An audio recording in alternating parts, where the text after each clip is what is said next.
Assalamualaikum warahmatullahi wabarakatuh. Ketemu lagi dengan saya Benny di channel YouTube kita namanya Belajar Hukum. Nah, kali ini kita mau bahas tentang proyek apartemen mangkrak, apakah tetap wajib bayar cicilan ke bank. Nah, jadi kasus ini sebenarnya sudah sangat banyak terjadi di masyarakat, mungkin dalam 1 tahun terakhir ya, atau mungkin 6 bulan terakhir yang lebih maraknya. Kenapa? Karena uh, saya mengamati sendiri atau langsung juga melihat, mendengar juga secara langsung banyak uh, proyek-proyek pembangunan apartemen itu mangkrak karena kondisi perekonomian atau kondisi finansial dari perusahaan atau developernya itu terganggu akibat krisis ekonomi atau pandemi COVID ini.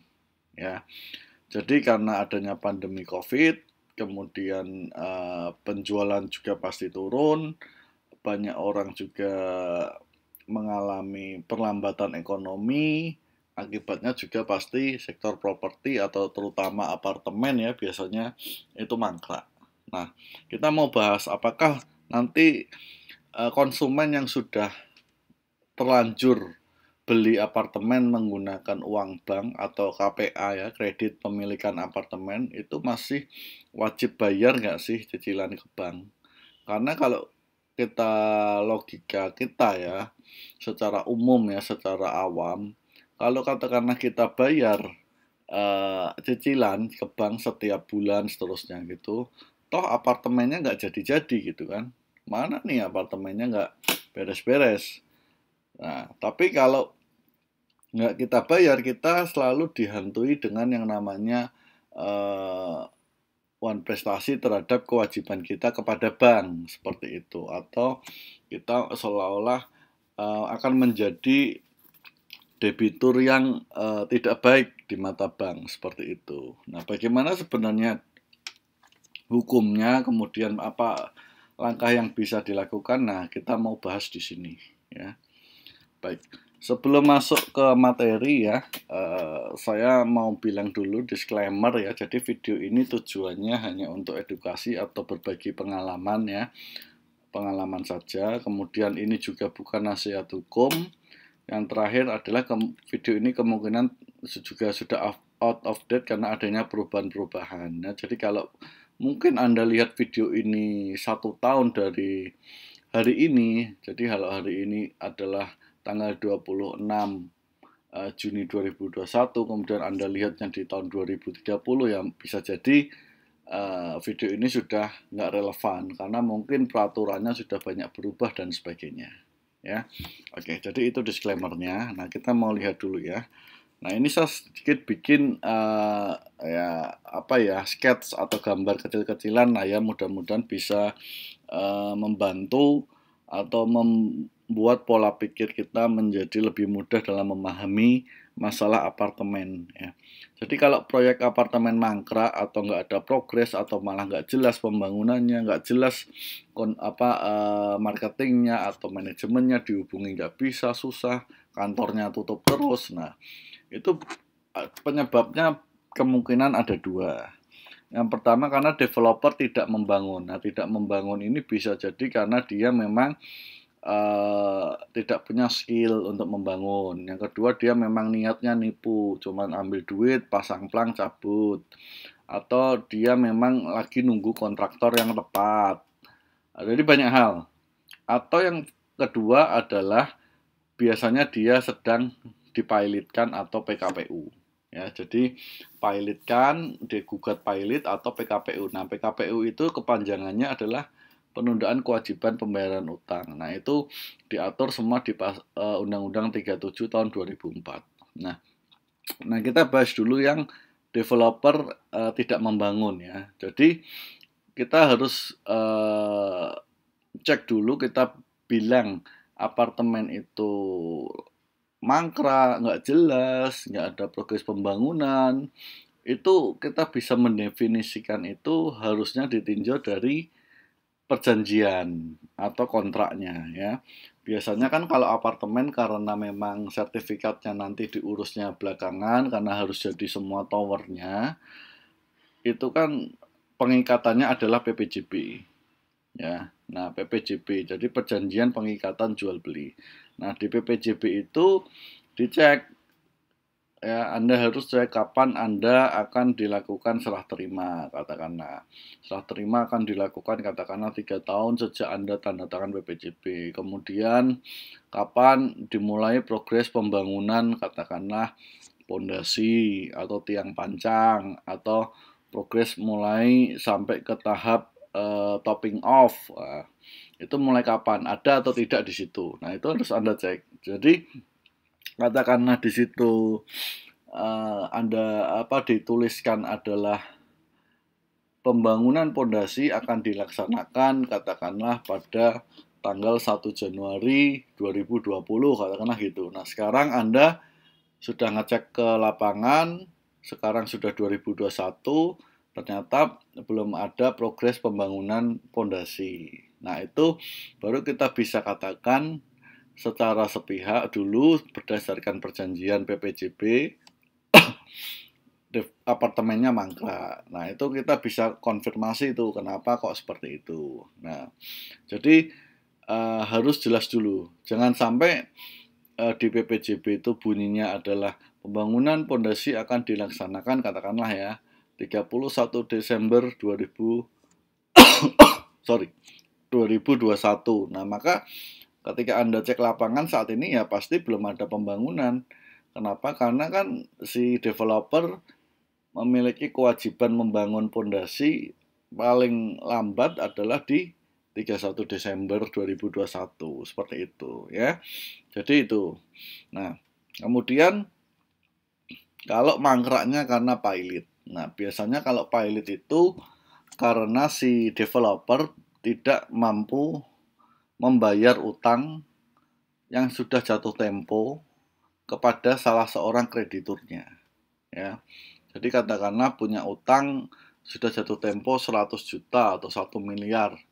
Nah, sudah ditagih oleh si katakanlah kontraktornya atau mungkin dari pihak arsitek atau siapapun lah ya. Nah, tetapi tidak dibayarkan. Dan syaratnya selain itu dia juga minimal ada 2 krediturnya dan sifatnya jelas. Nah, biasanya itu dasar menjadi gugatan pilot atau PKPU.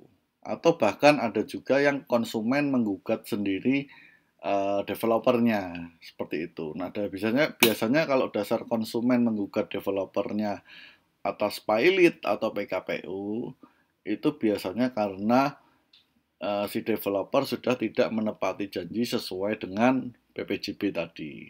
Katakanlah serah terima dijanjikan awal tahun 2021, tapi sampai dengan hari ini bulan Juni 2021 belum ada serah terima.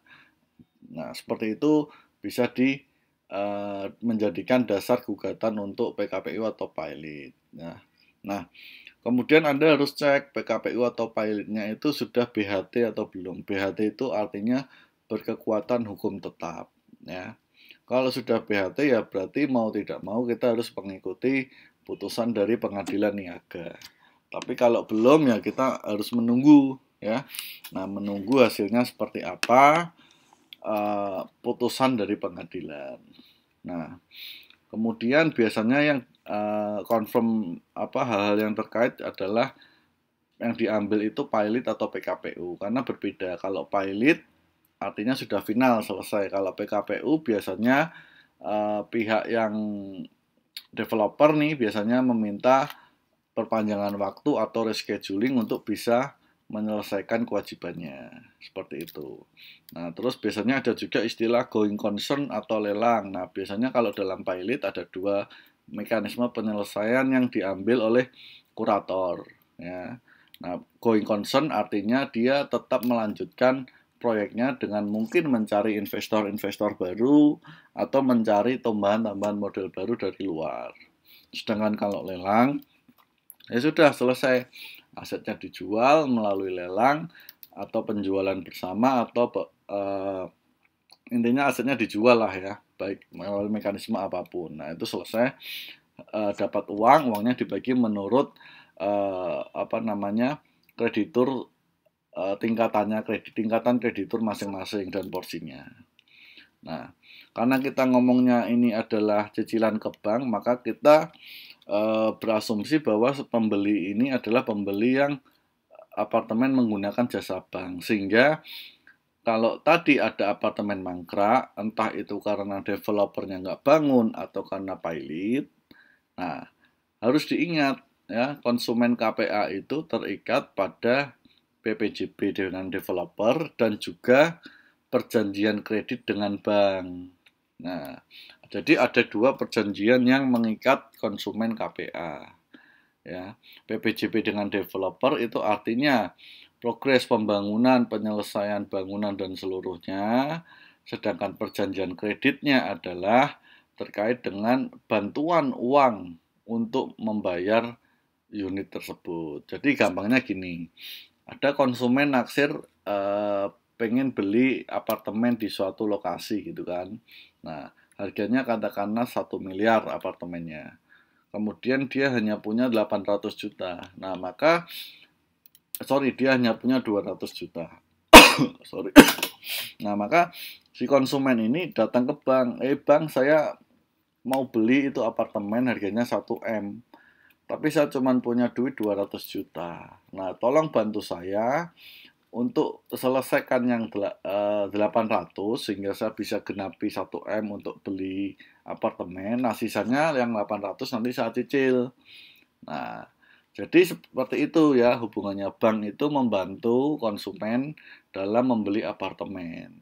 Jadi kadang ada konsumen yang mengkait-kaitkan pihak perbankan itu ikut bertanggung jawab atas mangkraknya apartemen. Ya, itu mungkin bisa saja ada hubungannya, tetapi secara umum kalau kita memberikan bank itu memberikan KPA atau kredit, ya biasanya itu adalah tujuannya tadi seperti untuk membantu memiliki apartemen yang diinginkan konsumen. Konsumennya lihat lokasinya sendiri, sudah lihat desainnya, mungkin ruang contohnya seperti apa, unitnya dia yang milih sendiri, kemudian harga jualnya dia pengen yang mana, dia sendiri yang menentukan. Jadi bank itu tidak ada memaksa atau mewajibkan, oh Pak, Bapak harus beli yang unit nomor ini, tidak ada. Bapak harus beli yang luasnya seperti ini, tidak ada. Jadi semua itu keinginan konsumen. Jadi ada dua perjanjian. Nah, perjanjian dari developer dengan adanya tidak ada bangunan, tentu yang harus digugat adalah developernya. Ya. Karena developer ini tidak komit untuk menyelesaikan bangunannya. Nah, kemudian bagaimana dengan angsurannya? Nah, angsurannya ini berbeda karena tadi bank sudah mengeluarkan uang untuk membantu konsumen mendapatkan unit yang diinginkan, maka perjanjian itu tetap berjalan. Loh, tapi kan rugi, kan nggak ada ininya, nggak ada unitnya. Nah, maka dari itu konsumen menggugatlah developer atas kelalaiannya itu. Jadi ada ganti rugi, bunga, denda, dan sebagainya. Ya, jadi seperti itu. Nah, terus kalau satu catatan lagi bahwa keputusan pilot yang sudah berkekuatan hukum tetap itu membatalkan PPJB, ya, tetapi tidak membatalkan secara otomatis perjanjian kredit dengan bank. Apa artinya? Artinya begini, ketika pilot itu atas suatu proyek apartemen, maka penguasaannya atau pengurusannya kan di bawah kurator. Ya, jadi seluruh harta developer itu akan dikumpulkan atau dicek oleh kurator menjadi satu namanya budel pilot. Seperti itu. Nah, harta yang seperti apa yang masuk ke budel pilot? Jadi harta-harta yang memang masih atas nama dan sah kepemilikannya oleh si developer. Bagaimana dengan PPJB? Nah, PPJB ini kan belum terjadi peralihan hak, ya, belum terjadi perpindahan hak. Jadi kalau supaya terjadi perpindahan hak itu kan dilakukannya AJB. Nah, kalau PPJB belum ada namanya peralihan hak, makanya itu PPJB-nya menjadi batal. Nah, ada seperti itu, tetapi ada juga beberapa mazhab yang lain sepanjang PPJB-nya lunas, artinya si konsumen sudah melunasi semua kewajibannya terhadap developer, katakanlah unit 1M dibayar semua dan sebagainya, maka ada juga beberapa kurator yang tidak memasukkan PPJB lunas itu ke budel pilot. Jadi beda-beda, tetapi secara normatif, kalau kita bilang normatif, PPJB-nya itu batal. Ya. Kenapa? Karena PPJB itu bukan bentuk untuk pengalihan hak. Ya, seperti itu. Nah, bagaimana dengan PK dengan bank, antara konsumennya dengan banknya itu tidak termasuk dari urusan pilot. Jadi artinya hal itu terpisah. Nah, jadi kembali lagi, apakah harus tetap bayar cicilan? Ya, jawabannya harus, karena tadi Anda terikat, konsumen terikat dengan perjanjian kredit. Ya, Anda terikat dengan perjanjian kredit, Anda sudah milih unit yang Anda ingin, Anda milih sendiri unitnya, luasnya, lantai berapa, dan sebagainya. Anda datang ke bank, Anda tanda tangan PK untuk minta bantuan KPA dari bank untuk melunasi unit tersebut dengan syarat Anda mencicil sisa kredit Anda itu ke bank. Seperti itu. Ya. Jadi mudah-mudahan hal ini bisa dipahami sebagai dua aspek yang berbeda. Maka saya selalu saran ke teman-teman atau ke yang lain, kalau mau beli apartemen, benar-benar cek dulu developernya siapa. Jangan hanya terkagum-kagum dengan modelnya atau lokasinya atau mungkin fasilitas-fasilitas atau bahkan harga yang ditawarkan. Ya, bisa jadi hal tersebut menarik ya. Contoh, lokasi strategis di tengah kota, ternyata tanahnya masih bersengketa, bisa jadi. Jadi hati-hati. Kadang muncul developer-developer yang kita tidak kenal track record-nya. Muncul namanya developer XXX, saya nggak tahu lah ya. Itu tiba-tiba nggak punya pengalaman membangun proyek properti, apartemen, tiba-tiba dia bangun. Jadi hati-hati ya. Memang tidak semuanya jelek, tapi mayoritas seperti itu ya. Jadi berhati-hati. Kenapa? Karena ya itu tadi, kalau ada masalah, beda dengan perumahan. Kalau perumahan itu kan developernya bikin satu rumah selesai, satu rumah selesai. Nah, kalau apartemen satu tower, meskipun Anda tinggal di lantai, katakanlah lantai 8, kemudian towernya itu totalnya ada 30 lantai dan masih mangkrak di posisi lantai 28, ya Anda tetap tidak bisa tinggali karena harus jadi semua baru bisa ditinggali. Nah, itu bedanya proyek apartemen dengan proyek perumahan biasa. Nah, saya pikir itu saja sharing dari saya mengenai apartemen yang mangkrak atau pilot terkait dengan pembayaran dengan bank. Ya, mudah-mudahan informasi-informasi yang tadi saya sampaikan bisa menginspirasi atau menambah wawasan, menambah insight dari teman-teman. Kurang lebihnya jika saya ada kesalahan mohon dimaafkan, tapi kalau juga ada hal yang keliru mohon disampaikan dan ditegur untuk yang benar seperti apa ya, karena saya juga pasti tidak luput dari kesalahan. Terima kasih sudah menonton. Assalamualaikum warahmatullahi wabarakatuh.